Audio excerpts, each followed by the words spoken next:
tardes a todos, ¿cómo andan? Les habla Mariano Bioca, coordinador general de la Cámara Argentina de FinTech. Les doy la bienvenida a esta nueva edición FinTech Webinars. Para ponernos un poco en contexto, esta iniciativa se trata de una colaboración por parte de la Cámara Argentina de FinTech y CMS, con quienes también nosotros coproducimos Argentina FinTech Forum. Se trata de un ciclo de conversaciones online donde tocamos temáticas, ya sean tecnológicas o de negocio, que resulten estratégicas para el desarrollo de la industria fintech. Lo que hacemos es convocar referentes, invitarlos a hablar, compartir, debatir, generar un espacio de intercambio donde no solamente los vamos a escuchar, sino que también después vamos a tener un espacio para hacer preguntas. Así que quienes a lo largo de la exposición tengan alguna pregunta, la podrán hacer en el chat y después al final vamos a responder todas las que podamos. Este es el quinto FinTech Webinar que estamos haciendo. Quienes quieran revisar las otras ediciones, las otras sesiones que hemos hecho, sobre todos temas muy interesantes, lo pueden hacer entrando al canal de YouTube. Ponen YouTube en el buscador, Cámara Argentina de FinTech, y ahí tendrán el contenido de lo que fue sucediendo previamente.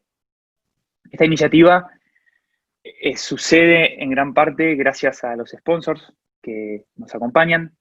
Tenemos en la categoría Grand a Nubiral, que es una compañía de tecnología con alcance global, especializada en innovación y transformación digital empresarial, que impulsa junto a Palo Alto Networks su solución Prisma Cloud, siendo esta la solución líder mundial en seguridad en la nube. Juntos ofrecen al mercado un servicio integral de protección de recursos de infraestructura y datos confidenciales para la gestión multinube que se presenta como una necesidad prioritaria en esta nueva normalidad. En la categoría Diamond tenemos a Mastercard. Todos conocemos Mastercard, todos sabemos bien qué es Master, y no quiero dejar de mencionar el rol importantísimo que está teniendo y el compromiso que está teniendo Mastercard con el desarrollo de la industria fintech, tanto argentina como regional. Así que muchísimas gracias, Mastercard, por acompañarnos. Y tenemos también a Poinsenot Tech Studio, que es un estudio de tecnología que crea soluciones financieras basadas en la innovación digital e inclusión financiera. Ahora vamos a pasar a ver un video de BitTrader, que es una de las soluciones que tiene Poinsenot Tech Studio, que se trata de una plataforma bursátil de marca blanca pensada para el crecimiento del negocio financiero. Por favor, pasamos con el video.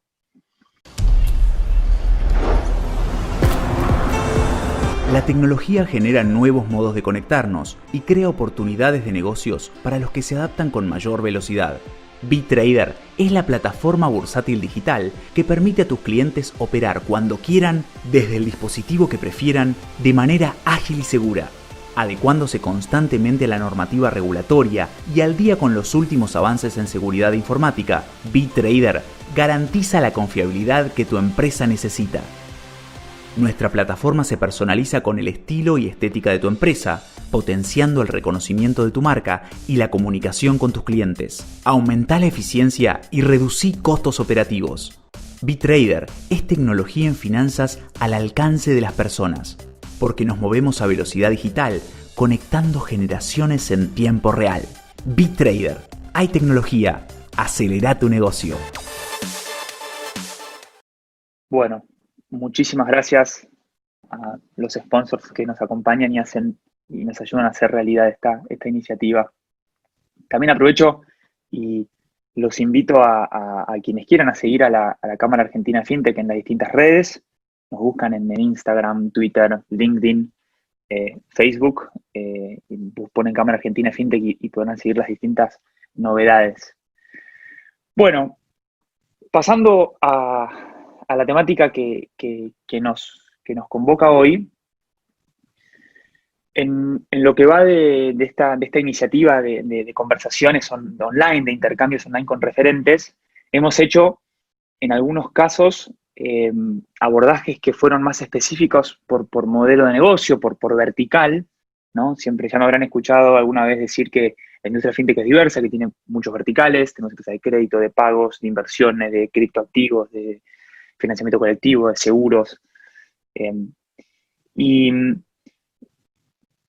en algunas oportunidades hemos digamos, abordado la temática puntualmente por vertical, y en el caso del anterior, que fue economía de APIs, fue un abordaje más infraestructural, y hoy también nos toca un tema que es, digamos, horizontal, por así decirlo, ¿no? Es cross a la industria fintech, que son los aspectos legales, jurídicos, regulatorios, ¿no? que nos van acompañando, que va sucediendo en el desarrollo tan dinámico de la industria fintech. Así que para no robar más minutos y dar comienzo a lo que nos convoca hoy, le doy la bienvenida a Juan José Otálvarez.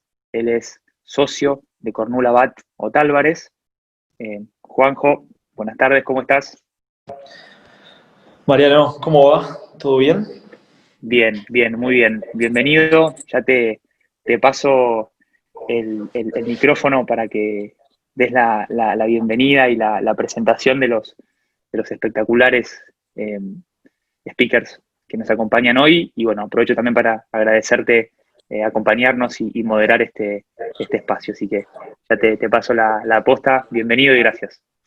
Un placer y hay un muy buen panel de speakers para desarrollar un tema que es complejo, ¿no? Y que requiere un análisis y está muy bueno que tengamos este espacio para que nos puedan escuchar, para que podamos analizar y en esta conversación encontrar y enriquecernos todos. Totalmente. Hay temas y speakers para divertirnos, así que nada. Qué panel, todo tuyo. Adelante. Sí. Gran panel. Hola a todos, nuevamente. Voy a presentar a los speakers. El primero de ellos es una persona que hace muchísimo tiempo que está vinculada a la industria, obviamente abogado. Es coautor y compilador de fintechs, aspectos legales. Ustedes saben que los abogados estamos muy vinculados a los libros. Si hay alguien que ha escrito desde hace muchísimo tiempo respecto a esta industria es Santiago Mora, que es socio de GPG Advisory Partners. Santi, ¿cómo estás? Encantadísimo de participar en este webinar, realmente espectacular. Gracias por la invitación de nuevo. Bueno, un placer y tenés muchísimo para aportar y como dije siempre, sos una persona muy experimentada en el tema y tu visión es fundamental y trascendental. Y muchas de las cosas que has planteado se han concretado, así que lo que vos digas puede ser lo que mañana se concrete también, así que hay que escucharlo con atención. El segundo speaker es alguien que nos va a enriquecer muchísimo su visión y su opinión por muchas razones. Es un placer presentar a Horacio Liendo, director senior de legales de Mercado Libre. ¿Qué se puede decir sobre Mercado Libre, sobre Horacio? ¿Cómo estás, Horacio? Buenas. ¿Qué haces, Juanjo? ¿Todo bien? Hola, Santi. Gracias, muchas gracias por... También tu visión es súper importante desde el punto de vista regulatorio, desde el punto de vista regional, desde lo que se viene, desde cuáles son las visiones que están jugando hoy en materia jurídica y sobre lo que hay hoy también. Es súper rico lo que puedes aportar y ahí estaremos discutiendo de todos esos temas. Esperemos que sea así. Bueno, y la tercera speaker, last but not least, es María Eugenia Ochoa, CCO, Chief Compliance Officer de Remitex, es especialista en prevención de lavado de activos y qué tema, ¿no? También. ¿Cómo estás, Eugenia? ¿Todo bien? Hola, Juanjo. Hola, Santi. Hola, Horacio. ¿Cómo andás? ¿Qué tema también? Tema lavado de activos. Ahí, desde tu experiencia, no solo en la industria fintech, sino en la industria bancaria, puedes aportar un montonazo. Así que ya vamos a estar tocando ese tema criptoactivos y un montón de temas más. La idea es generar un debate, generar una apertura y arrancar desde lo más tal vez lo más amplio hacia cada una de las verticales. Por eso me parece que en el esquema, cuando empezamos a armar un poco esta charla, nos pareció que el primer tema que había que tocar, porque es el que nos compete, es en el de regulación general. Y ahí creo que Santi, me interesa que me respondas una pregunta. ¿A dónde vamos con la regulación en general? Ojalá saberlo. El tema de la regulación es esencial en la industria, en el análisis, en la materia, porque, bueno, lo hemos dicho mil veces, estos negocios, la mayoría son innominados, atípicos, y no obstante eso, el derecho, el marco jurídico argentino, y en todos los países pasa lo mismo, igual le aplica de alguna manera. Se integran con las normas preexistentes, a veces esa integración resulta bien y a veces no tan bien en consideración a las necesidades del negocio y a los riesgos del negocio. Entonces, y a partir de eso, la intervención que pueda hacer el regulador puede corregir eso o cubrir esos riesgos o puede en el mismo momento, en el mismo acto, obstaculizar el negocio, digamos. El tema de la regulación genera, a mí particularmente, esa ambivalencia emotiva que por un lado a veces uno dice, sí, acá haría falta cubrir este riesgo de alguna forma, pero por el otro lado tiembla cuando piensa en que en ese proceso pueda aparecer un artículo que no sabes quién lo pensó, cómo lo pensó, qué finalidad tuvo, y el negocio se traba. Entonces, sumado a eso, sumado que los negocios fintech son muy variados, con una diversidad de riesgos y necesidades totalmente variadas, y la importancia de que estos negocios funcionen para que haya competencia, innovación, inclusión financiera. Bueno, eso en líneas generales se entiende que la regulación tiene que ser especial, no se puede seguir con la misma sintonía histórica. Esto lo va a explicar mucho mejor Horacio, pero el regulador acá tiene que reformular su forma de trabajar, y a mi parecer el proceso tiene que ser necesariamente colaborativo, porque por más que el regulador sea un genio y un inmaculado ser casi divino, la verdad que siempre hay cuestiones que se van a escapar porque tienen aspectos que pegan en todos lados. Entonces, acá, para mí, el proceso necesariamente tiene que ser abierto de escuchar a la industria, y no solo a los consolidados, sino a los actores nuevos, a la sociedad civil y demás. Yo entiendo que vamos hacia eso inevitablemente, pero bueno, puede fallar. Sin duda, y es un tema en el mundo, no solo en Argentina. La verdad es que, además, un poco lo que yo digo siempre, ¿no? Y acá, como colegas, nos debe pasar, que es que en cualquier otro negocio y en la estructuración de cualquier otro negocio, cuando alguien viene con una idea, generalmente no va a ver al abogado, va a ver al contador. Y a mí lo que me pasa mucho como profesional es que muchas veces viene a ver al abogado por incertidumbre, miedo, y ahí es donde tenemos que mirar un poco también, me parece, el contexto y el marco. Y ahí, Horacio, es donde te quiero preguntar, en materia internacional y en materia regional sobre todo, ¿vos qué ves? ¿Qué visión ves que se esté siguiendo? ¿Hacia dónde vamos en materia regional?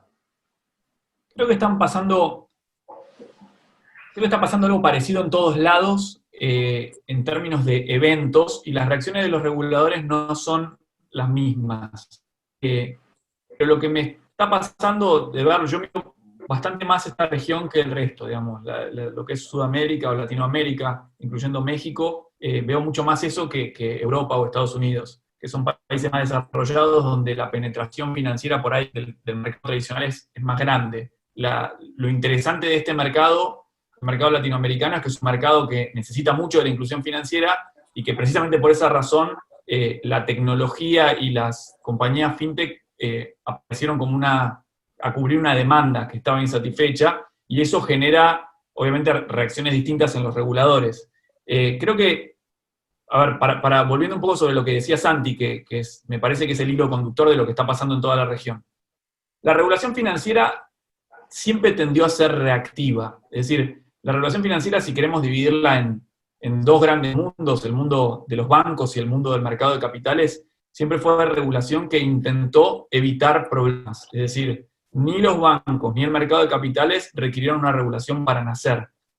Son sistemas que nacieron esencialmente privados, que crecieron esencialmente privados y que generaron un montón de riqueza y de trabajo y de un montón de, digamos,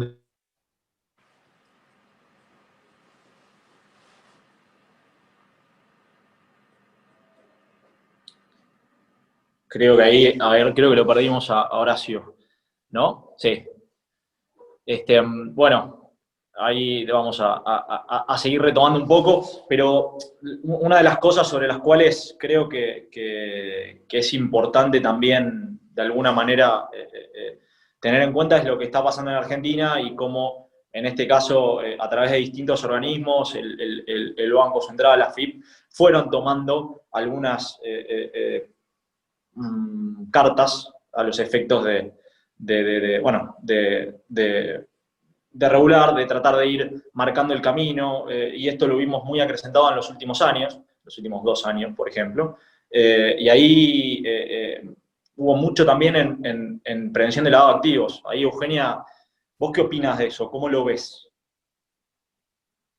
Mira, desde el punto de vista de lo que es criptoactivos, se empezó a ver, en cuanto a lo que es regulación, no hay mucho ni en la región, tampoco acá hay solo una resolución de la UIF, pero que no te da alineamientos claros de qué es lo que tenés que hacer.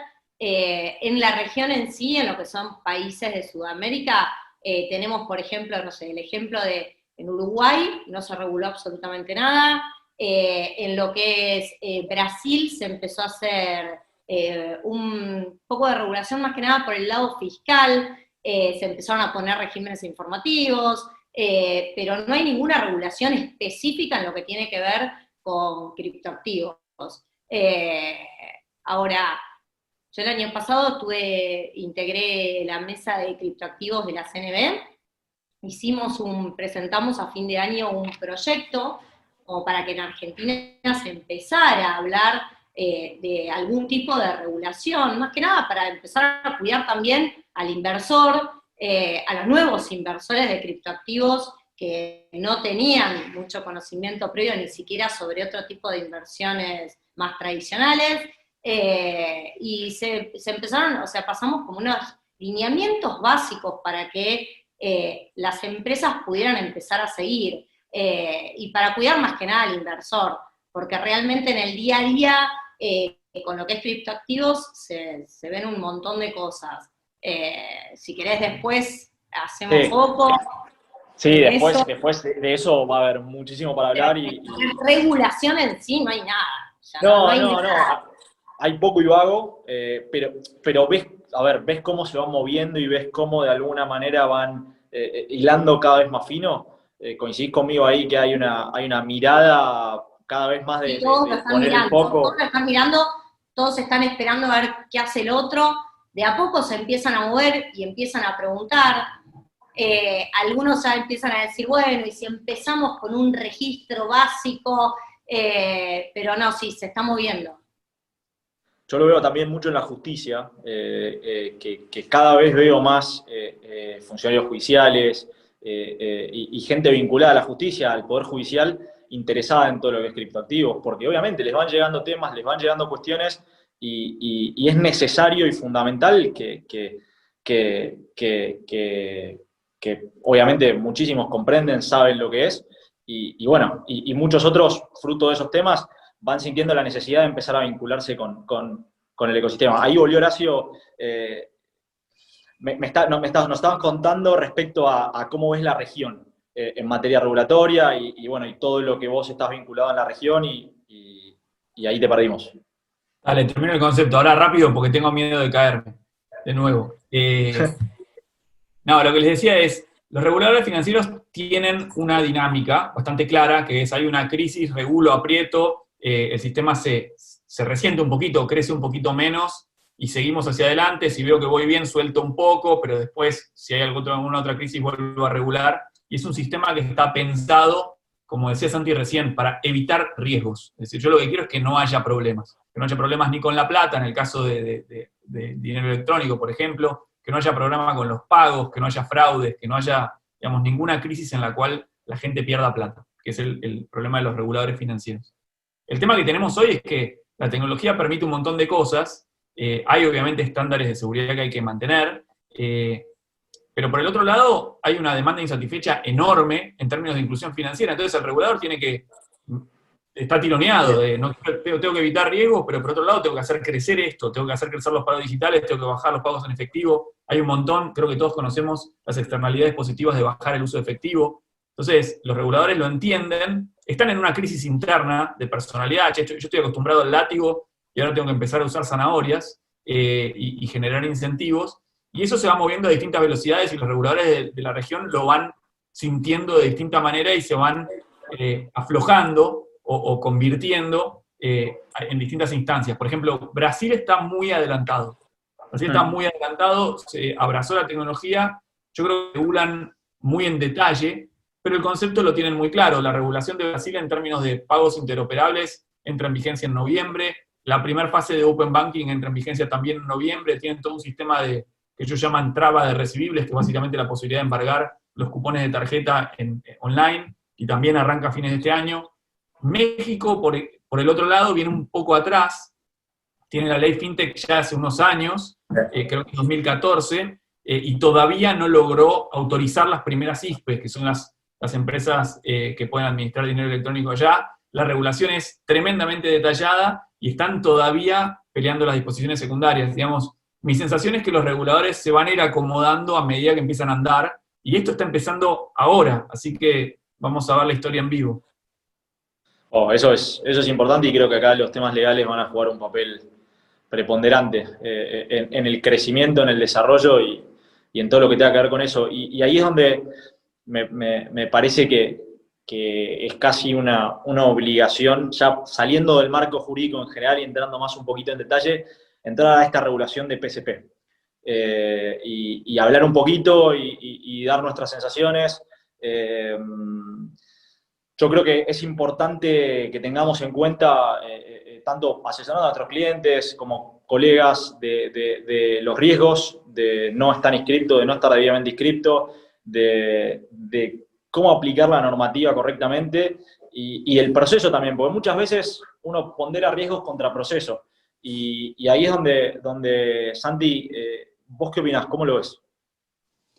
Sí, la regulación de proveedores de servicios de pago que ofrecen cuentas de pago, así se llama, para los que no están en tema y están escuchando el webinar, es una buena regulación, está en sintonía con la regulación de la Comunidad Europea, que es como la regulación madre para que todos los países en el mundo fueron siguiendo.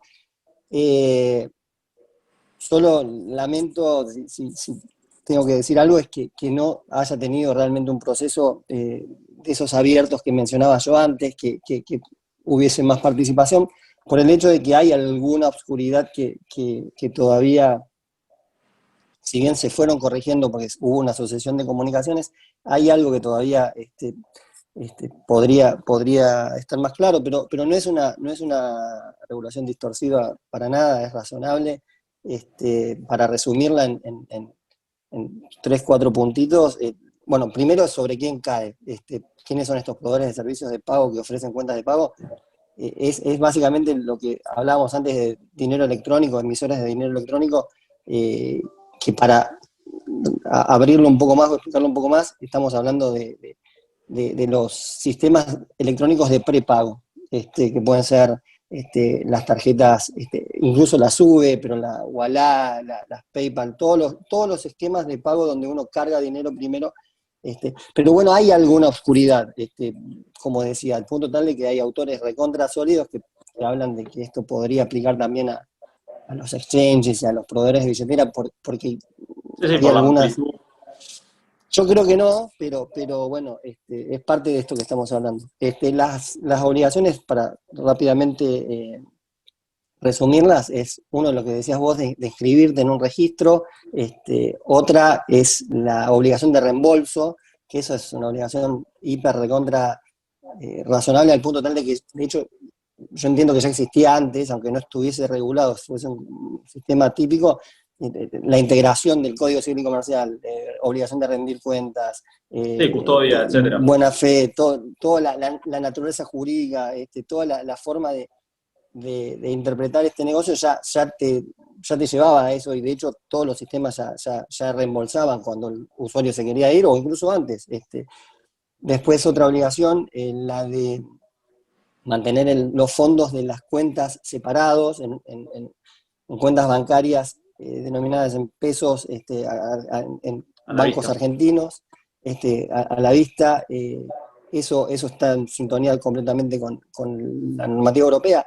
Es una forma muy, muy fácil de anular el riesgo mayor que tienen estos sistemas, que es el que el administrador se lleve el dinero y desaparezca, y además sirve como garantía para que esto no termine, que no haya intermediación financiera de fondo, porque muchas de estas empresas que ofrecen cuentas de pago al mismo tiempo también dan créditos online, y con esta disposición simple y clara te garantizás que la plata de un negocio no pase a la otra, digamos.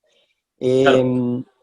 Y las últimas obligaciones son digamos, hay más, es un poco más larga, pero también el cuarto punto es obligaciones de informar y de transparencia, básicamente, Claro. que tiene que ver, informarle al usuario que esto no es un banco, acá no hay garantía de depósitos, etcétera, etcétera. Y ahí lo vinculo mucho con la parte de compliance, y cómo esto hizo un poco el compliance. Y ahí, Eugenia, vos ves que con estas nuevas regulaciones, por ejemplo la de PSP, las obligaciones de aquellas empresas fintech vinculadas a PSP o vinculadas a aquellas actividades que, incluyendo, como decía Santi, ciertos autores que creen que la definición de PSP es muy amplia, creció, es decir, mayor regulación igual mayor compliance. Sí, estoy segura.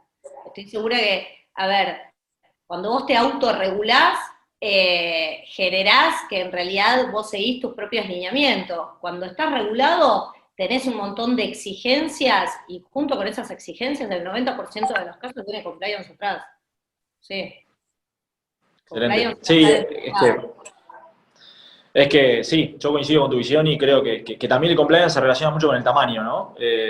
A mayor compliance, a mayor tamaño, perdón, muchas veces mayor compliance, porque mayor operación, mayor volumen, y mayores son los riesgos que se pueden generar.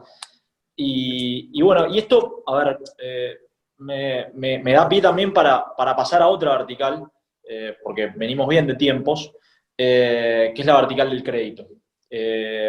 Y ahí un poco, Horacio, estuvimos hablando un poco ayer, y me comentabas que obviamente con todo el tema pandemia, con todo el tema COVID, yo creo que particularmente es un gran acelerador de procesos, todo lo relativo a la pandemia, y en el caso, por ejemplo, del e-check, no fue la excepción, ¿no?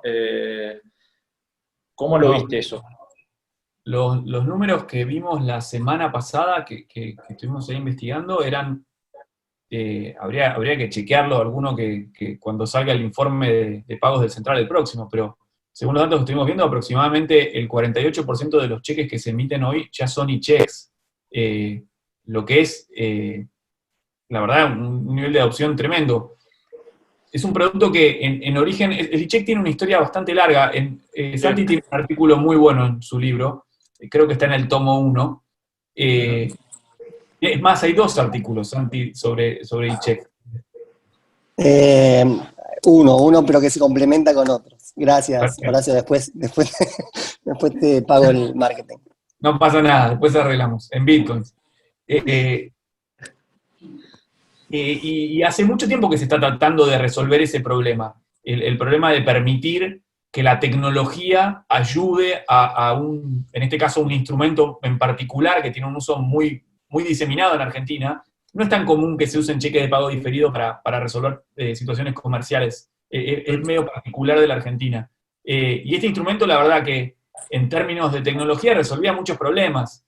Resolvía, por lo pronto, todo el papeleo, todo el traslado, la logística, los errores formales, la capacidad de descontarlo online, la capacidad de agregarle al instrumento algunos elementos que permitan hacerle un scoring crediticio, la trazabilidad. Tiene un montón de información el e-check que hace que el uso el uso sea mucho más simple y que el descuento y la posibilidad de venderlo en el mercado de capitales o de manera privada sea extremadamente fácil. La verdad que eso era lo que se venía pidiendo hace mucho tiempo. Se logró en base a un montón de trabajo de un montón de gente y con algunas modificaciones inclusive del Congreso, y eso generó, se puso en la góndola un producto que en teoría parecía que iba a funcionar, o que resolvía algunos problemas teóricos. Y la verdad es que la reacción fue espectacular, y es muy esperanzador ver que cuando hay un instrumento que ayuda, la adopción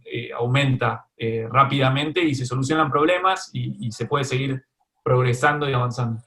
No, y además sin sacrificar seguridad jurídica, porque ese es otro tema. O sea, muchas veces tal vez los nuevos instrumentos que vienen sacrifican un poco, juegan un poco con la seguridad jurídica, y en el caso del e-check no es el caso. Y bueno, No, también pasa...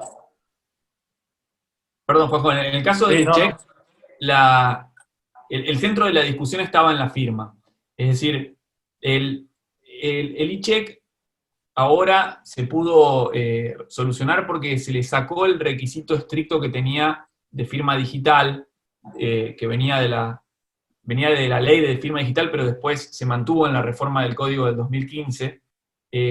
Y eso lo que generaba es que se usara un mecanismo tecnológico viejo. No vamos a entrar en detalles, pero son interesantes los detalles y la verdad que podríamos hablar largo de eso. Pero para tenerlo claro conceptualmente había una nueva tecnología que no se podía aprovechar porque había una norma que no permitía aprovecharla.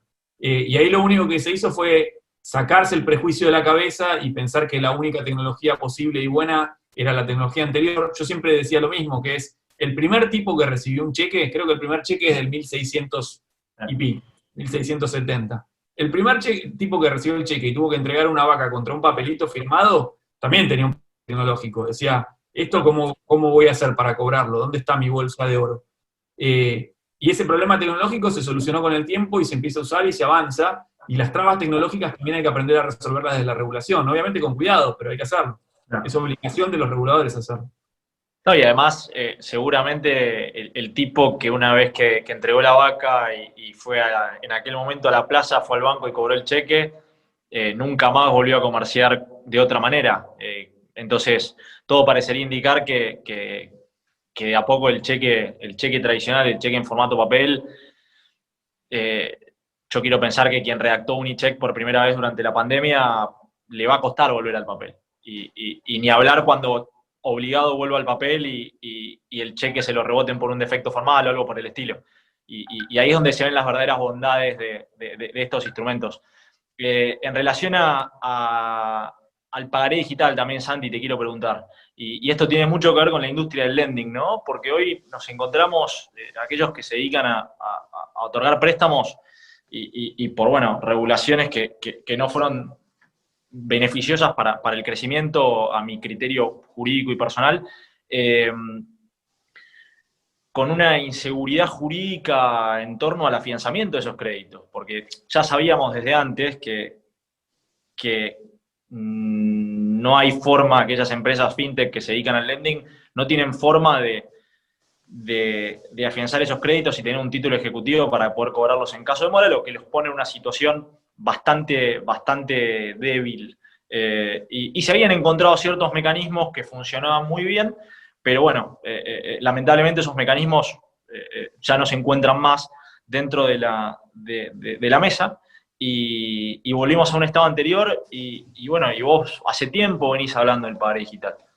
Sí, yo creo que el problema es sistémico. O sea, para mí, en el vertical de crédito fintech, el problema principal, al menos como abogado, que yo veo es la dificultad de recuperar el capital del crédito pero es un problema que excede al vertical de créditos, es un problema que tiene toda persona que preste dinero en Argentina, digamos, y eso para mí es un problema grave, máximo teniendo en cuenta que Argentina es uno de los países con más baja tasa de acceso al crédito, o sea, no del mundo, no de la región, comparado con Chile, comparado con cualquiera, y es un problema realmente que creo que no se le da el suficiente la dimensión o exposición, o sea, nos hemos acostumbrado a que no tengamos acceso al crédito o tengamos un muy mal acceso al crédito. Y en el vertical fintech de créditos, el problema es todavía peor porque no tienen ni siquiera el pagaré, o un equivalente al pagaré ojo, la empresa que otorga préstamos y que los otorga en papel también tiene un problema, porque el pagaré hoy en papel al consumo también es difícil su tratamiento, es muy disperso el tratamiento que le dan los juzgados dependiendo de la jurisdicción. Yo creo que en general hace falta, entonces, para resumir, un approach sistémico donde haya certeza para todo el que otorga un préstamo, que tenga una certeza de cómo recuperarlo de manera fácil y relativamente barata. Y en el vertical de crédito fintech, además, tenemos que tener algo parecido al pagaré en papel, que debiera ser el pagaré en digital. O sea, no hay mucha complejidad. De hecho, el pagaré digital, el pagaré y el cheque tienen como un camino recorrido en común, solo que el cheque picó en punta en los últimos metros y ahora tenemos el e-check, pero el pagaré viene con la misma base. La ley de firma digital le da las equivalencias de documentos y firmas. El artículo 1836 del Código Civil Comercial dice que todos los títulos, valores tipificados como cartulares pueden emitirse como no cartulares. Eso incluye al cheque y al pagaré, en la medida que se registren en un sistema de registro, valga la redundancia. Y después la 27444, que incorporó lo que decía Horacio del uso de la firma electrónica, también modificó el decreto de ley de intercambio y pagaré. Solo que ahí, ojo, el artículo 101, que habla de los requisitos del pagaré, restringe el uso de la firma electrónica, que yo no entiendo bien por qué sucedió así, pero hoy para emitir un pagaré con firma electrónica, cuando ya tuviésemos un sistema de registro, que todavía no lo tenemos, hace falta eso que se hizo con el e-check, que se designó Codelsa, hace falta designar a alguien acá, pero vamos a tener todavía ese problema de que el pagaré, salvo que solo se puede emitir con firma electrónica cuando el acreedor sea una entidad bancaria, una entidad financiera, o sea un pagaré bursátil. O sea, tenemos ese doble inconveniente. Falta todavía darle falta el tercero, una vuelta. Claro, el sistema de registro y resolver el tema de la firma. Pero muchas veces eso se puede solucionar por la analogía también.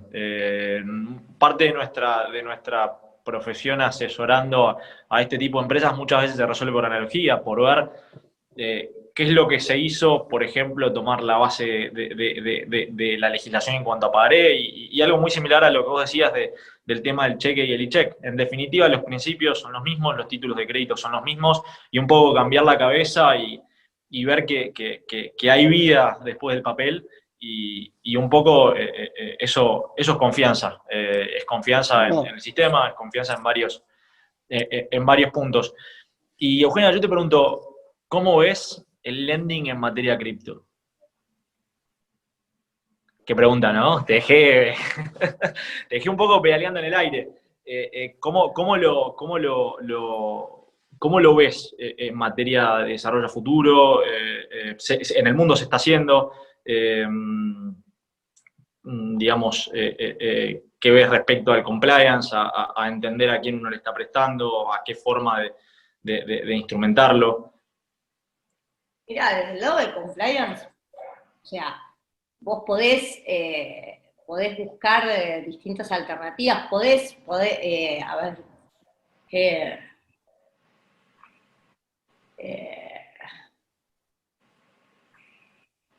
o sea, desde el punto de vista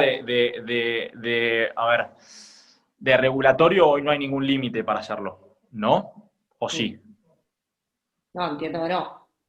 Entonces, y en el mundo yo veo que se está haciendo mucho y obviamente digo, y esto me da un lindo pie para pasar al tema cripto. Digo, en el último tiempo hemos visto un crecimiento exponencial en la industria cripto, donde por distintos motivos, de variada raigambre, desde una masificación, desde lo vemos todos los días. De alguna manera, ¿cómo ves vos la expansión del negocio cripto en general? O sea, no solo respecto al lending, sino, por ejemplo, el tema blockchain en nuestra profesión, incluso como abogados. Mira, en lo que es la expansión de lo que es cripto, se dio que a partir de diciembre del 2017, que fue cuando el Bitcoin subió y fin de 2017, principio del 2018, llegó a los $20.000, se empezó a interesar todo el mundo por lo que era el Bitcoin, por lo que era cripto, por lo que era el blockchain, y se le empezó a dar muchísimo más, ya todo el mundo, antes era como que para ese sector iban solo la gente que estaba en tecnología, que estaba en lo que era la parte fintech en sí, pero a partir de fin del 2017 se empezó a notar que empezaron a interesarse por todo eso un montón de otra gente que hasta ese momento ni siquiera sabía lo que era, o sabiendo lo que era decía, no, es muy riesgoso, pero a partir de 2017 se notó un incremento, pero abismal, de la gente que le empezó a dar bolilla a eso. Hoy en día hay muchísimos contratos que se están firmando digitalmente. O sea, nosotros firmamos muchísimos contratos en forma digital y a través del blockchain. Y más hoy en día, con el tema de la pandemia, todo se está haciendo así.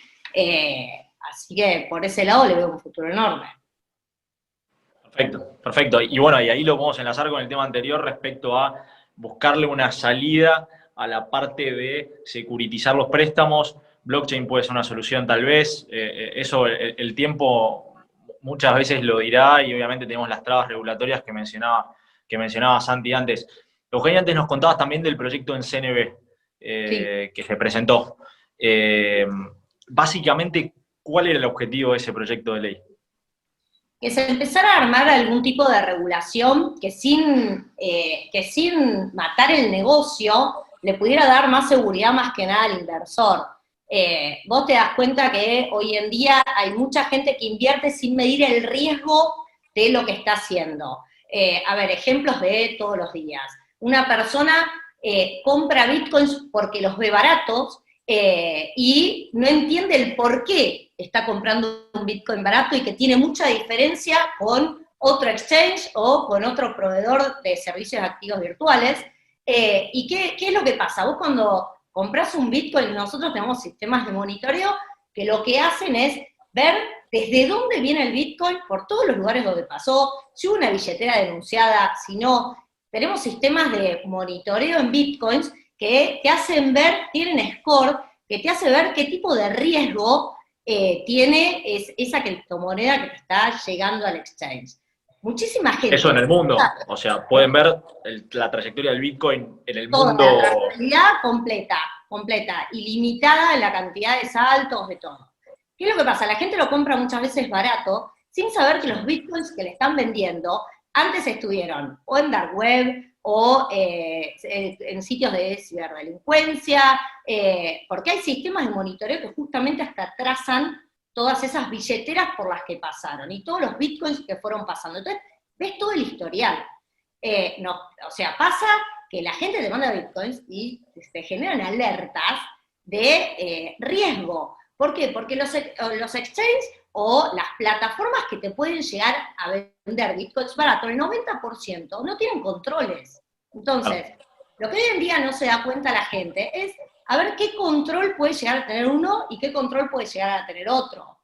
Se mete a todos en una misma como bolsa de los exchanges hacen esto, los exchanges... No, los exchanges hoy en día, y en Argentina más todavía, que estás autorregulado, que no tenés una regulación que cumplir, entonces cada uno hace lo que cree que tiene que hacer y lo que cree que corresponde hacer. Entonces, en ese sentido tenés gente que efectivamente busca determinar la identidad del cliente, ver los fondos con los que opera, que sean fondos lícitos, pedirle documentación de origen de fondos al cliente, pedirle un documento, saber quién es, qué actividad tiene, qué actividad realiza, con qué fondos te está comprando esos bitcoins, Claro. y la verdad que no todos lo hacen. Claro. Y aquí Sí, después tenés la diferencia de lo que es precios, cotizaciones. por lo no, y que además todos la sabemos, responsabilidad penal que en un futuro pueda pasar, porque, a ver, yo lo asemejo mucho a cuando te pagan con un billete falso y vos vas y pagás con un billete falso. A ver, vos ese billete lo adquiriste de buena fe, no tenés por qué, nadie te obliga a tener un control de si estás recibiendo, obviamente uno tiene que ser diligente, ¿no? Pero digo, la responsabilidad que te podría aplicar cuando se detecta y se hace una denuncia por un billete falso, se hace la justicia en general, realiza la misma trazabilidad para atrás para descubrir quién fue el inicial. Y hay mucha gente que de buena fe, y obviamente no tiene ningún tipo de responsabilidad de nada, cae en la volteada y tiene que ir a declarar para explicar que lo recibió de buena fe, que no está nada raro, y obviamente ahí juega lo que vos decís, y yo veo ahí un paralelismo, ¿no? Con lo que puede pasar a futuro. Que quien reciba un Bitcoin de dudosa procedencia tenga que por lo menos explicar que lo recibió de buena fe y en qué marco. Y ahí es donde el exchange juega un papel importante, ¿no? ¿Qué opinas de eso? No, es que si vos regulás a los exchanges y si vos hacés que toda la operatoria, lo que es cripto, pueda pasar a través de un exchange, y que ese exchange tenga, no te digo una regulación que mate a la industria, te digo una regulación que le haga hacer lineamientos básicos, te puede identificar al cliente, y cuando vos tenés una operación y te fuiste para atrás y llegaste a un exchange, ese exchange ya te tiene que decir quién es el que estuvo atrás de esa operación. Entonces, si vos apuntás por el lado de empezar a regular los exchanges y que en el país, por ejemplo, decir, bueno, que la operatoria pase por un exchange, vos sabés quiénes son todos los que te están operando. Tenés toda la información. Se podrían armar también sistemas para poder informar las operaciones. Hoy en día hay muchos exchanges que informan las operaciones. Vos podés informar operaciones sospechosas perfectamente. Inclusive afuera, muchos exchanges afuera, muchos exchanges afuera también les aplican las generales del intercambio automático de información. Y la FIP se entera, por ejemplo, de exchanges que están en Chipre, en UK, etcétera, por el intercambio automático de información de las tenencias, porque muchas veces por regulaciones propias de estos exchanges entran bajo la categoría de bancos y están obligados a reportar. Eso pasa mucho, sucede mucho, y todo lo que sea transparencia, obviamente sin invadir la privacidad de la gente, que ese es el punto a celebrar, ¿no? Y como yo tengo una postura bastante restrictiva, tengo una postura medio ambigua, porque me encanta el compliance, pero al mismo tiempo también creo que la privacidad tiene un valor y tiene un costo, pero todo lo que sea en pos de transparencia y hecho por gente de bien y no esté contaminado, siempre es bienvenido y es positivo. Y ahí los exchanges cumplen un rol fundamental, no para, justamente para cuidar a quien opera bien y de alguna manera, no sé si la palabra es excluir, pero sí a etiquetar o a segmentar a quien no opera correctamente y usa el sistema para cometer otro tipo de actos que son también de dudoso sí, y le da más seguridad también. Tal cual. El negocio. Tal cual. Ahí, Horacio, para ir cerrando y abrir a preguntas, me gustaría preguntarte y que en 2 palabras me digas un poco de Open Banking. La experiencia en otros países, ¿cómo lo ves? En Argentina, ¿qué opinás? ¿Qué se viene? Open Banking es muy interesante. Yo creo que para las empresas fintech hay un triángulo regulatorio muy, muy importante que se viene una vez que pasemos esta oleada inicial de poner las reglas para empezar a andar, digamos, que el dinero electrónico funcione, que los pagos funcionen, etcétera, que va a ser un triángulo entre data privacy, antitrust y open banking. Y me parece que ahí open banking es lo que va a permitir ese manejo de datos más abierto y evitar algunas prácticas un poco más de concentración de herramientas para retener clientes o construir barreras de entrada o distorsionar en alguna forma la competencia. Open Open Banking nace en Inglaterra precisamente por eso. Se hizo un estudio en Inglaterra y se dieron cuenta que los bancos más grandes se beneficiaban mucho con la inercia de sus clientes. Es decir, los clientes tenían ahí abierta la cuenta, ya habían pasado unos procesos bastante engorrosos para abrir sus cuentas y proporcionar todos los datos que les pedían, precisamente por estas regulaciones preventivas de riesgos que tenemos, y las de WIF, que usted conoce muy bien, el famoso KYC que ahora le decimos. Entonces los clientes decían, bueno, ya tengo cuenta en Barclays, no voy a ir a Revolt o a Monzo, porque es un engorro hacer todo el trámite de nuevo. Entonces los bancos grandes, con peor calidad de servicio y con peores precios, lograban retener clientes, y los bancos chicos, con muy buenos servicios y menores precios, no lograban sacarlos. Entonces ahí la autoridad dijo, che, acá está pasando algo, que es una barrera natural, no es que los bancos grandes estaban haciendo ningún acto, no estaban haciendo abuso de ningún tipo de posición, ni estaban haciendo ninguna contravención a ninguna norma. Dijeron, bueno, tenemos que mover. Y ahí se les ocurrió empezar a compartir la información basado en el principio de que los datos son de cada uno de los usuarios. Y empezaron con eso. Automáticamente, justo al mismo tiempo, estaba la famosa PSD de la Unión Europea, que es el Payment Service Directive, y se mezclaron en Open Banking dos cosas. El concepto de compartir datos y el concepto de abrir la transaccionalidad. Si yo tengo cuenta en Barclays, y la verdad es que el home banking es un engorro, no me gusta, o el app no me gusta, y tengo una app mucho más simple que me permite entrar a mi cuenta y mover mi plata o invertir o lo que sea, la verdad que estaría bueno permitírselo. Entonces ahí dijeron, bueno, Open Banking no es solo compartir la información, sino que además la transaccionalidad. Ese modelo de Inglaterra, que funciona entre bancos, por primera vez se va a hacer en Brasil con bancos y entidades administradoras de cuentas de pago. Es decir, ahora se están empezando a poner las cuentas de pago, las cuentas transaccionales, las de los PSP de acá, las instituciones de pagamento de Brasil o la IFPE de México, van a empezar a estar al lado de los bancos en términos de uso de información y esta apertura de transaccionalidad. Eso está empezando a ocurrir ahora. Open Banking en Brasil es la primera que lo usa, va a empezar a tener una primera etapa que es apenas para compartir información estadística a fin de este año, y recién a fin del año que viene va a empezar a usar la transaccionalidad abierta. Hay otros países, como en Argentina, por ejemplo, que hay pequeñas herramientas que son un cachito de Open Banking que están funcionando, como es el de BIN, que es la posibilidad de sacar plata de una cuenta a la otra, pero es como una funcionalidad reducida de Open Banking, absolutamente con el mismo espíritu y en la misma dirección, pero que no involucra una regulación integral que comprende todos los principios de Open Banking. Pero es definitivamente lo que se viene, y creo que, no sé si vieron hace una semana y media las audiencias en el Congreso con las Big Tech con relación al tema antitrust, donde declararon Amazon, Facebook, Google, y ahí la discusión es precisamente esta, son los dueños de los datos y los manejan a su beneficio. Entonces la apertura de los datos en el marco de Open Banking para los negocios financieros parece ser la herramienta más útil para pelear contra las distorsiones de la competencia. ¿Y en cuánto tiempo, y la última para cerrar, así venimos a preguntas, ¿en cuánto tiempo pensás que podemos tener un Open Banking instalado, por lo menos en la región? Mirá, Open Banking tiene dos desafíos. Primero, Jugátela. Tiene un desafío de reglas. En Brasil se están matando por el governance.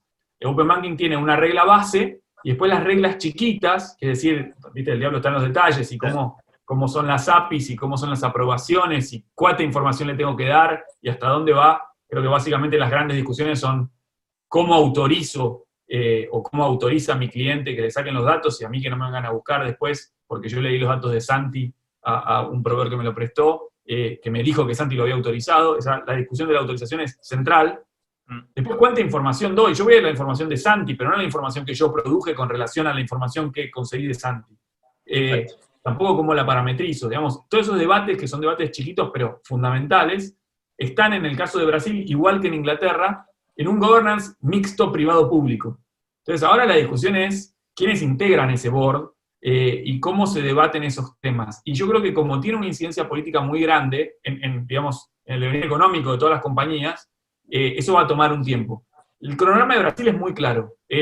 Para fin del año que viene, Open Banking tiene que estar andando. Pero hay cambio de autoridades en Brasil a fin de año, en el Bacen, entonces vamos a ver si esa agenda se empuja. Hoy en Inglaterra funciona, en India tenés un modelo que mal que mal es bastante interoperable y funciona, siempre entre bancos, no hay PSPs ni nada más del lado fintech, pero sí, yo creo que por ahí a fin del año que viene, Juanjo, tenemos algo andando. Como todo, va a ser una versión 1.0, después hay que empezar a andarla y va a tener muchísimas correcciones hasta llegar a una velocidad de crucero donde podemos usarla más cotidianamente.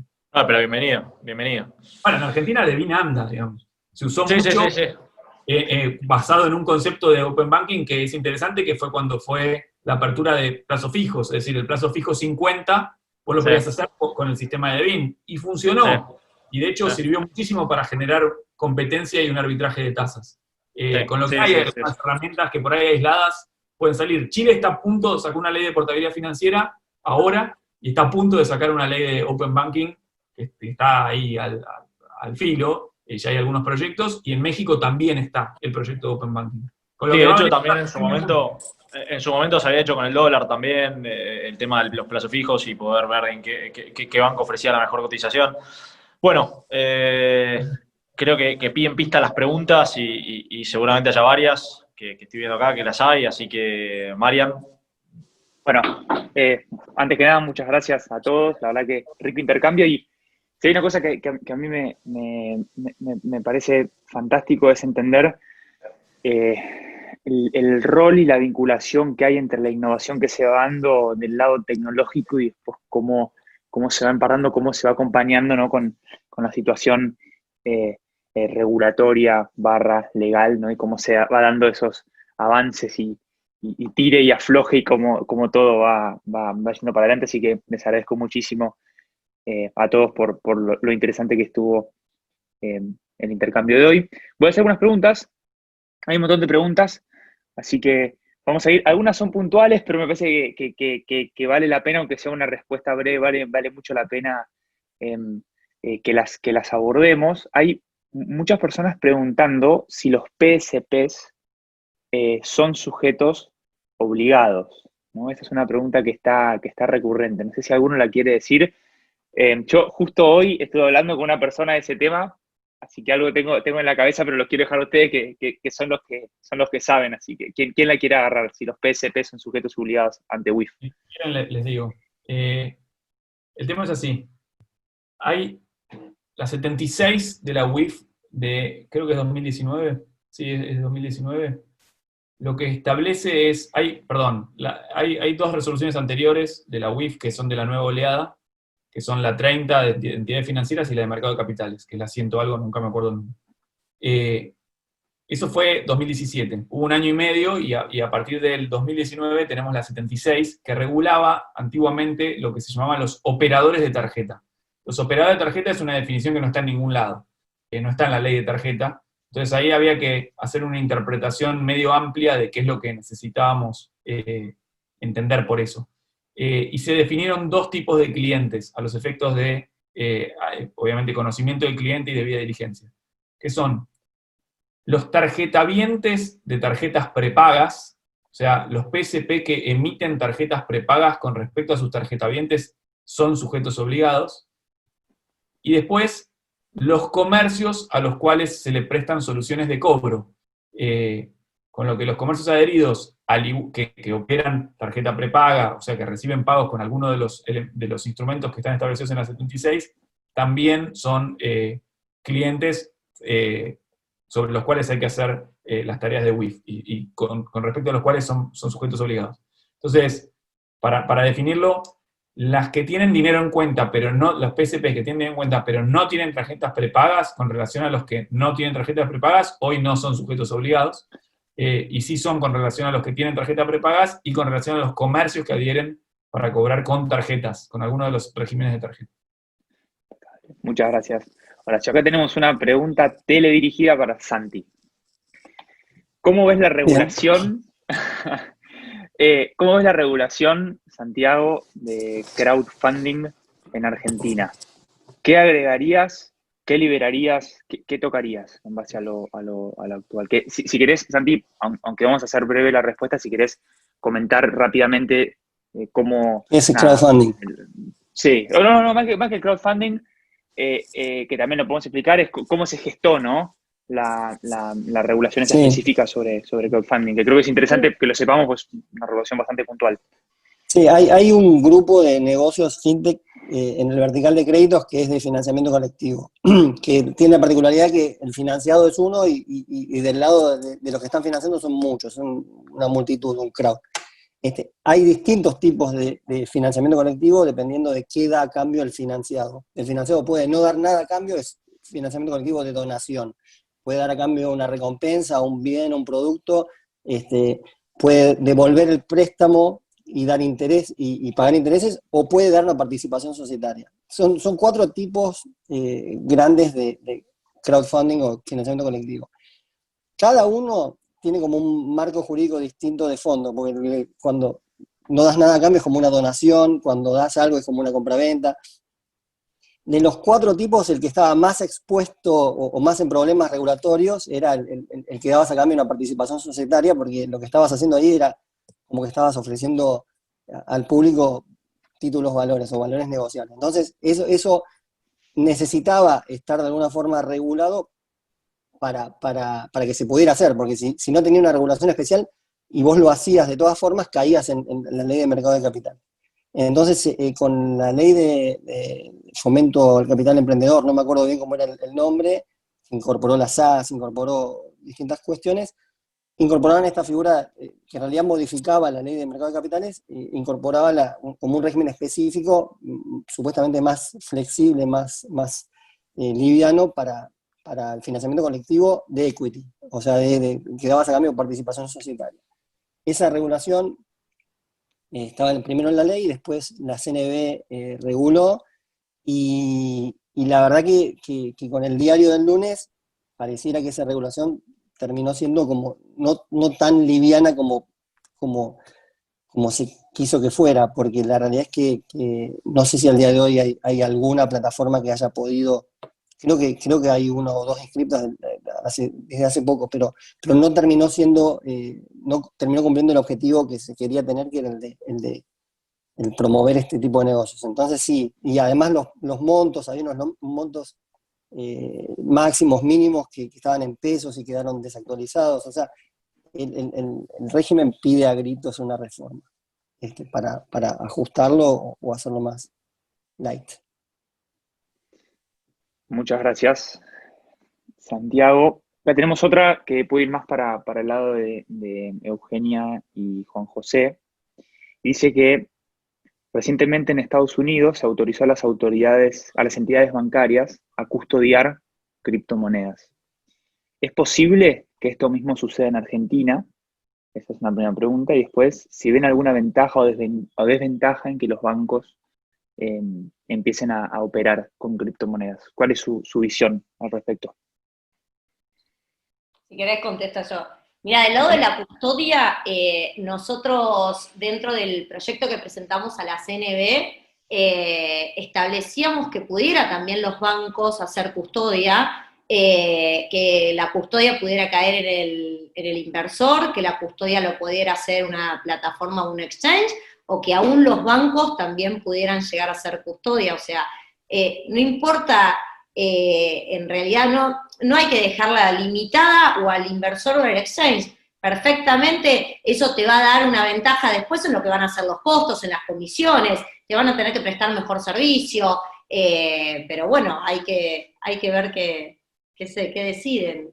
O sea, la idea era de que más jugadores pudieran entrar en lo que es el servicio de custodia, siempre y cuando se hiciera de forma segura, y que pudiera haber un regulador o un control sobre la forma en la que se estaba haciendo.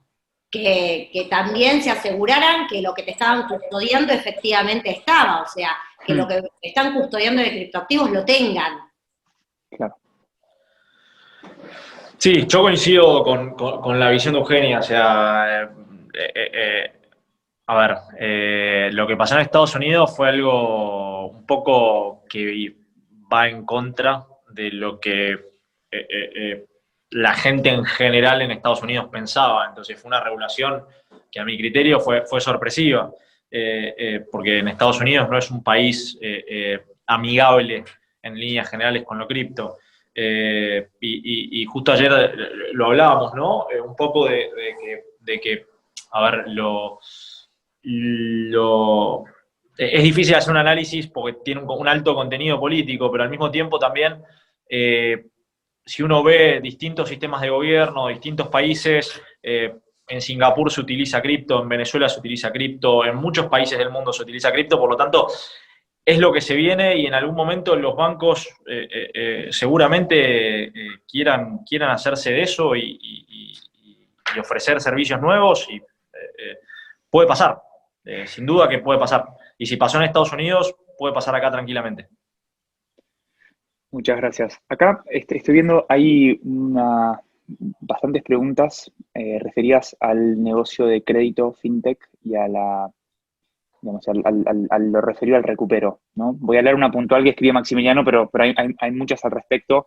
No sé si la quieren agarrar Santiago u Horacio, o bueno, quien quiera. ¿Cómo ven ante un juicio de recupero poder probar la existencia del crédito otorgado con verificación de identidad RENAPER más firma electrónica, robusta o no, más que nada respecto a la carga de la prueba? O sea, ¿cómo ven no sé si la palabra es ejecutabilidad del compromiso, ¿no? ¿Cómo están viendo esta situación? Sí, hay que hacer la distinción, perdón, Horacio, si querés, hay que hacer la distinción. Hoy no hay jurisprudencia, por más que estamos viendo algunos intentos interesantes a través de la vía ejecutiva, por la preparación de la vía ejecutiva, pero hoy no tenemos casos de ejecución de este tipo de créditos. Entonces, básicamente el recupero va a ser con juicios ordinarios, que son juicios donde hay mayor amplitud de prueba, el demandado puede oponer lo que quiera y vos vas a tener que probar mucho. En ese contexto, sí, el haber hecho, al momento de dar el crédito, si vos hiciste el onboarding pasando una consulta al RENAPER y usaste una firma electrónica, también acá hay un asterisco, porque firma electrónica es un concepto muy amplio, entonces tenés firmas electrónicas que son robustas y otras que no. Entonces, pero si vos usaste, por decir, un sistema PKI, que es el mismo sistema de la firma digital, y usaste para identificar a la persona que le estabas dando esas claves, o estabas generando esas claves, usaste al RENAPER y podés haber usado algún otro mecanismo más para robustecer al RENAPER, porque también el RENAPER es falible en un punto, no es lo mismo que un certificado digital de firma digital. Vos debieras estar recontra bien. Porque acá tenemos que recordar que los documentos digitales, las firmas electrónicas, son robustas. Uno tiene como la idea de que si no está firmado hológrafamente, si no está en papel, tiene problemas. Pero le estamos dando una entidad a la firma hológrafa que no tiene, porque la verdad que la firma hológrafa es muy, muy endeble. O igual de robusta que muchas de las electrónicas. Así que sí, por supuesto que si lo armás bien te tendría que ir bien. Pero bueno, no hay mucha jurisprudencia. Tenemos esa cuota de incertidumbre, pero te debiera ir bien, a mediano plazo. Te agrego algún dato ahí, Santi, porque Sí. tenemos algún tipo de información todavía más de uso. En alguna verificación de concurso ya verificaron créditos otorgados con firma electrónica, con mecanismos que consideramos en el uso que estaban muy buenos, digamos, que son suficientemente seguros, y obviamente, como dice Santi, con prueba pericial. Es decir, ahí tenemos, en ese caso en particular, se discutió la verificación y la verificación se terminó confirmando. Y sí, después la discusión es si tenés vía ejecutiva o no. Yo creo que vamos a empezar a discutir las primeras ejecuciones por vía ejecutiva con el e-check. Vamos a ver cómo anda. El resto hoy son todos ordinarios y sí, coincido, no tenemos jurisprudencia fuerte. Tenemos algunos lindos indicios con esos concursos que hasta ahora la verdad vienen saliendo bien y la receptividad de los jueces es muy buena. Y además ahí, perdón, Horacio, hay una limitación normativa también, no sé si coincidís, los títulos ejecutivos están expresados por ley. Entonces, es difícil otorgarle tal carácter y como dijo Santi, también si es posible en un juicio ordinario, pero un juicio ordinario hoy puede tardar varios años en comparación a un juicio ejecutivo que el plazo es menos y en el medio las empresas necesitan recuperar sus créditos. Sí, no, correcto. La gran discusión de la firma electrónica es la presunción. Es decir, si la presunción te juega en contra o no. No solo la presunción de derechos, sino que, si querés, el prejuicio, que es distinto a la presunción. Entonces, pero la verdad es que los peritos informáticos son buenísimos y tienen muchísima experiencia por otras razones, ¿no? Probablemente por temas de fraudes informáticos y otras cuestiones que no están relacionadas con esto, pero que sí los ayudaron mucho a determinar la autenticidad de un montón de indicios que después te van a ayudar a construir esa prueba de autoría. Bárbaro. Muchas gracias. Acá tengo una teledirigida para María Eugenia. Dice lo siguiente, Euge, sobre el tema lavado y regulaciones. Entiendo que no hay regulaciones, entonces, ¿cómo desde este rubro tratan de ver, por ejemplo, la resolución 21 de la UIF? Mira, cuando yo entré en Vitex, en realidad lo que agarramos, como no había resolución alguna y no sabíamos qué era lo que podía llegar a venir, lo que hicimos en realidad fue agarrar más que nada todo lo que tenía que ver con la 30 y con las resoluciones para bancos, para entidades financieras. Fuimos por ese lado. Pero en realidad, como hoy en día, a lo que son los procesadores de servicios de activos virtuales no les aplica ninguna. Entonces, al autorregularse, los que eligen regularse y van por la normativa que ellos elijan. Buenísimo. Bueno, gracias, Eugenia. Vamos a hacer, antes de pasar a una breve conclusión y mensaje final de cada uno, les quiero contar que en 2 semanas tenemos el próximo FinTech Webinar y va a ser sobre el panorama blockchain, ¿no? Algo se mencionó hoy y siguiendo el hilo conductor de todos estos temas tan interesantes, ahí pueden leer el QR desde su celular o incluso en el chat también va a aparecer el link de inscripción. Vamos a estar hablando con un poco lo que está sucediendo en tema blockchain específicamente en Argentina, en la región, el mundo. Así que bueno, los invitamos a esta siguiente sesión. Ahí pueden leer el QR. Ya para dar este cierre, para empezar con las conclusiones de esta agradable charla, y bueno, yo personalmente aprendí mucho, así que les agradezco. Me gustaría darles el espacio como para que podamos pasar, ¿no?, algún mensaje final, algún concepto final, y me tomo el atrevimiento de arrancar yo con el mensaje final, o al menos, digamos, de mi lado. En todo este proceso, qué rico que es, digamos, qué bueno que es si sucede el intercambio entre aquellas personas que están regulando, que están generando reglas de juego específicas para situaciones específicas, con aquellas personas que están del lado más de mercado, ¿no?, que están empujando esa frontera de innovación. Qué rico sucede, qué rico es poder generar ese intercambio, ¿no?, positivo y siempre constructivo. Creo que en el mercado fintech en Argentina en particular han pasado muchas cosas. Tenemos un mercado cada vez más robusto, cada vez más fuerte, y todo esto se potencia en la medida que podamos tener, ¿no?, una relación fructífera y constructiva con los distintos entes reguladores. Así que simplemente es algo que quiero destacar y que quiero celebrar cuando sucede, porque es fantástico. Creo que un poco lo mencionaba Santiago, pero me imagino que estarán todos de acuerdo con que no sé si la palabra es sincronización, ¿no?, pero esta comunicación, esta vinculación es sana y hace al desarrollo robusto. Así que eso era un poco lo que quería decir, pero les paso a ustedes a que nada, nos den su cierre, su perspectiva en esta linda tarde. Tomo ese hilo, me gustó el hilo, Marian. Me parece que en el mundo financiero Sí pasó en otros ámbitos, en otros sectores esto pasó muchas veces, pero en el mundo financiero nunca como ahora fue tan necesaria la cooperación entre el sector privado y el sector público. Y no es una cuestión de buena voluntad, es una cuestión de necesidad. El sector público necesita que los sistemas digitales o que los sistemas financieros se expandan, y la forma de expandirlos es a través de la tecnología y los medios digitales.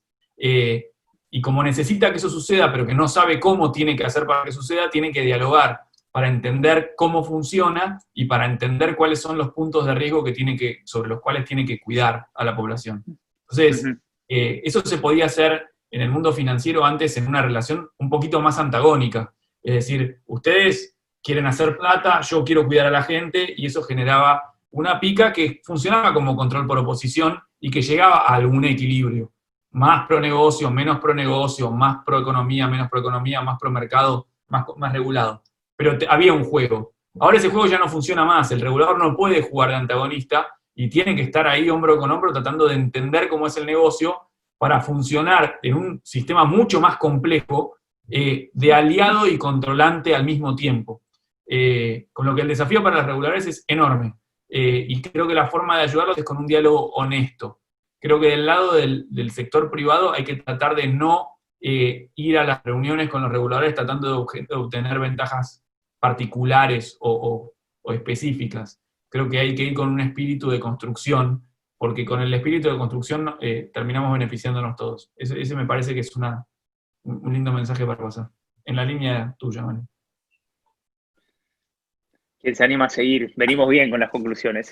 Sí, si les parece, tal cual. Yo creo que es la única alternativa, y es la que se está demostrando como exitosa en todos lados. Y te redoblo un poco la idea, digamos, los reguladores además tienen que coordinar entre ellos, cosa que también es difícil, porque lo vemos con PSP. La UIF te regula de una manera, te exige cierta información, que está bien que lo haga, a los esquemas que decía Horacio. El Banco Central pide otro, que está bien que lo pida, desde lo que él custodia y protege, pero también tenés a la FIP que hace lo propio, a rentas de provincia. Digo, la verdad que si vos sos Mercado Pago, quizás te la bancás con todos, pero hay un montón de PSPs más chiquitas que hay que ver. Yo no tengo claro que todavía puedan soportar este costo, digamos. Y desde el lado de la industria también es un desafío, digamos, que todos tengan una voz, porque todos los actores tienen intereses distintos, no va a ser el mismo interés el de Ualá que una startup que está arrancando, tiene necesidades distintas y a veces van a ser muy distintas. Con lo cual el desafío creo que nos aplica a todos.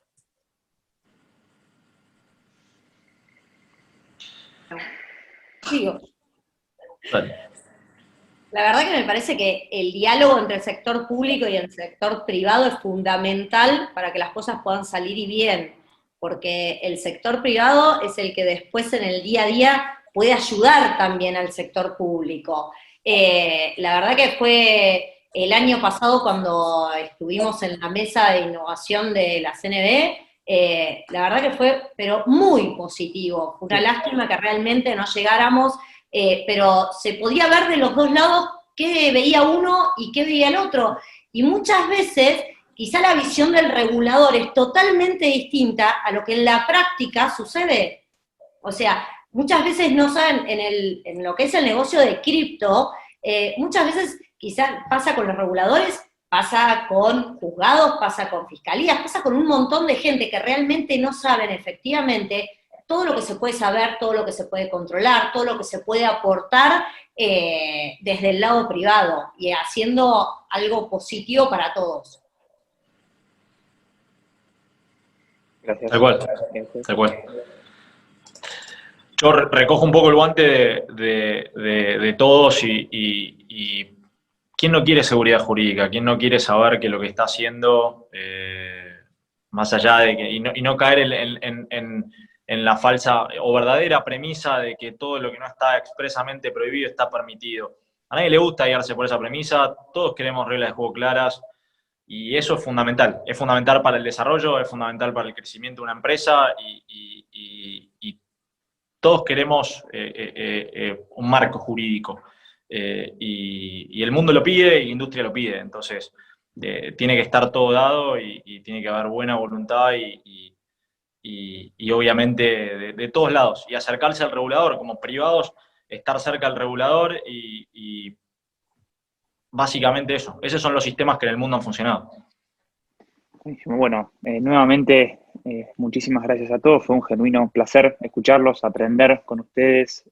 También agradecerle mucho a la gente que nos acompañó en esta tarde. Bueno, nos vemos la próxima. De nuevo, gracias en nombre mío, en nombre de la Cámara.